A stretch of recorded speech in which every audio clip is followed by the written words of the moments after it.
근데 일단은 이제 스커머시가 트레일이 그 스커머시 트레일이 훨씬 이제 주요한 게임이었다고 난 생각하기 때문에 그 히스토리칼 것보다 역사적 전투보다는 그래서 요게 끝난 기념으로 끝났기 때문에 총평을 하자면은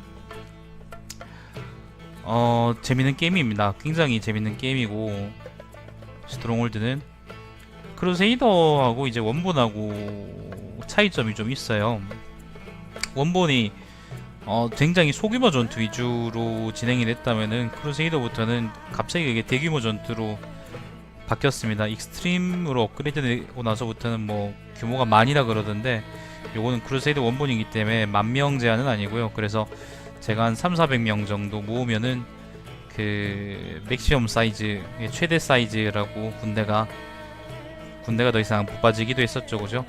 뭐 아무튼 그랬습니다. 그래서 상당히 대규모 전투를 할 수밖에 없게 전 시나리오들이 짜져 있고, 그리고 또 다른 차이점이 있다면 원본, 그러니까 스트롱홀드 원본에서 주로 미션들이 경제 미션 말고 배틀, 그러니까 전투 미션들이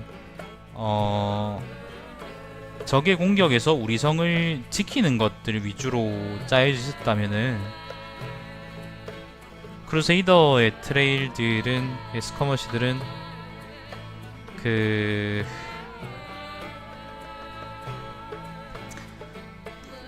적하고 우리가 둘 다 거점을 갖고 시작하고, 그러니까 스타크래프트 밀리 게임 같은 것처럼 둘 다 거점을 갖고 시작하고, 그리고 이제 상대방의 성을 함락시키는 데 초점이 맞춰져 있어요. 그러니까 단순하게 그냥 우리가 지키기만 해서는 이길 수가 없고, 결국에는 어쨌건 공성을 해야 됩니다. 뭐 페터펄트를 쓰든 아니면 뭐 트레베스를 쓰든 그냥 암살자를 스팸으로 보내든 아니면 승병을 스팸으로 보내든 뭐 그거는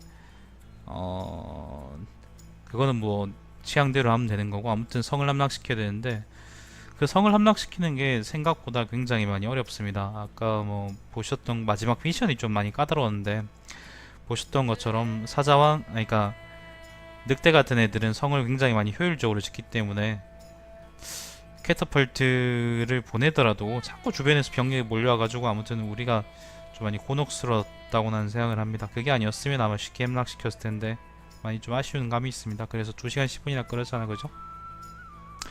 그게 재밌습니다. 성을 함락시키는 게 그렇게 쉽진 않지만은 나름대로 재밌는 요소고, 그게 크루세이더의 정체성이고 스트롱홀드의 또 정체성이 아닌가 생각이 됩니다. 망고넬이나 발리스타가 원본에 있었는지 모르겠는데, 있었는지 없었는지 모르겠는데 있었던 것 같기도 하고 없었던 것 같기도 하고, 아무튼 저는 요 확장팩, 그러니까 크루세이더 들어와서 처음으로 그걸 써봤고 상당히 적을 막는데 많이 효과적이었던 것 같습니다. 그리고 이제 또 하나의 큰 차이점이라면은 용병이라는 게 생겼다는 건데, 원래 이제 원본에는 용병이 없었고 무조건 우리가 무기를 만들어 가지고 아니면 이제 무기를 사가지고 적당히 그래서 군대를 만들었어야 됐잖아요, 그죠? 근데 크루세이드에는 용병이라는 게 생기면서 돈만 있으면 어쨌거나 이제 군대를 대량으로 뽑아낼 수 있게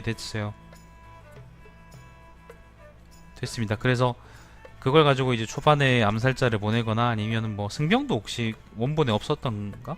나는 못 봤던 것 같은데, 아무튼 그런 초반에 이제 조져버리는 그런 플레이가 상당히 많이 가능해졌고, 사실 그건 저는 크루세이더 이제 퍼스트 에디션 트레일 처음 할 때는 그런 거 몰랐기 때문에 무조건 전공법을 했었잖아요. 그래서 시간이 많이 걸렸었는데 그 깨고 이제 이 뭡니까 이거 두 번째 거 워체스트를 할 때는 제가 1시간 반인가 만에 이제 미션을 7개인가 8개인가 아무튼 그렇게 깨기도 하고 요령을 많이 부렸었죠, 그죠? 그 용병 캠프가 생기면서 일단 초반 러시도 가능해지고, 그 다음 병종도 조금 다양해졌어요.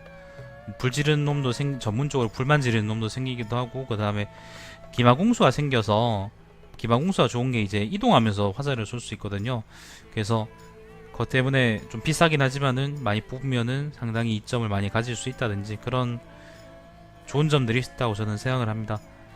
그래서 그런 것들을 통해서 그런 것들이 막 어우러지면서 아무튼 크루세이더의 전투가 원본의 스트롱홀드의 전투보다는 확실하게 좀 다채로워졌다고 얘기할 수 있을 것 같고, 여러분이 하기에도 아마 많이 즐거울 거라고 생각을 합니다. 근데 미션 80개 깨는 건 별로 다 추천하진 않고요.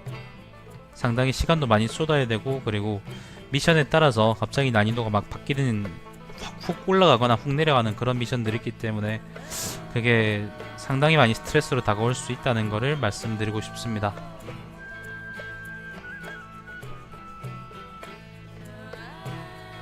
그거 말고는 평으로 또다시 말씀드릴 게 있을까? 아무튼 할만한 게임이고, 제가 이제 추천하고 싶은 몇 안 되는 게임 중에 하나입니다. 저는 처음 해봤지만은 정말 해볼만 하다고 생각을 합니다. 옛날 게임이라서 그런지 들어있는 것도 많고, 그리고 난이도도 상당히 많이 어렵습니다. 그러니까 하실 때 충분히 익숙해지신 다음에 요거를 이제 요 뭐죠? 스커머시 원정인가 요거를 도전하시든지 뭐 그렇게 하시는 거를 저는 추천을 하고 싶습니다. 그거 말고는 평할 게 뭐가 있을까?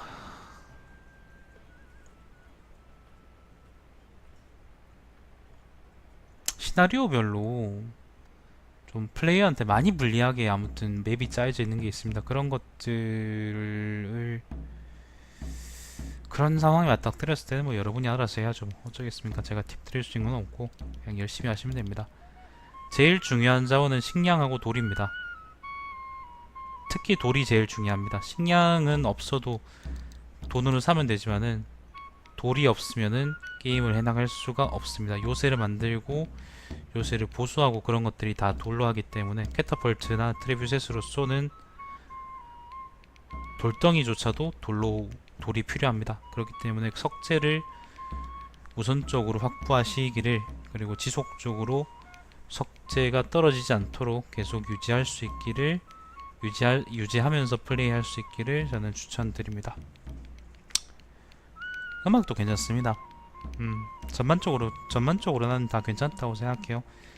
단점이 있다면 옛날 게임이라 가지고, 옛날 게임이고 그리고 게임이 좀 난이도가 높기 때문에 처음 하는 분들이거나 아니면 뭐 그래픽 좋아하는 분들 있잖아. 그래픽 받는 사람들은 별로 하고 싶지 않아 할 텐데, 그래도 전략 시뮬레이션 좋아한다면은 한 번쯤 꼭 할 가치가 있는 그런 게임이라고 저는 생각을 합니다.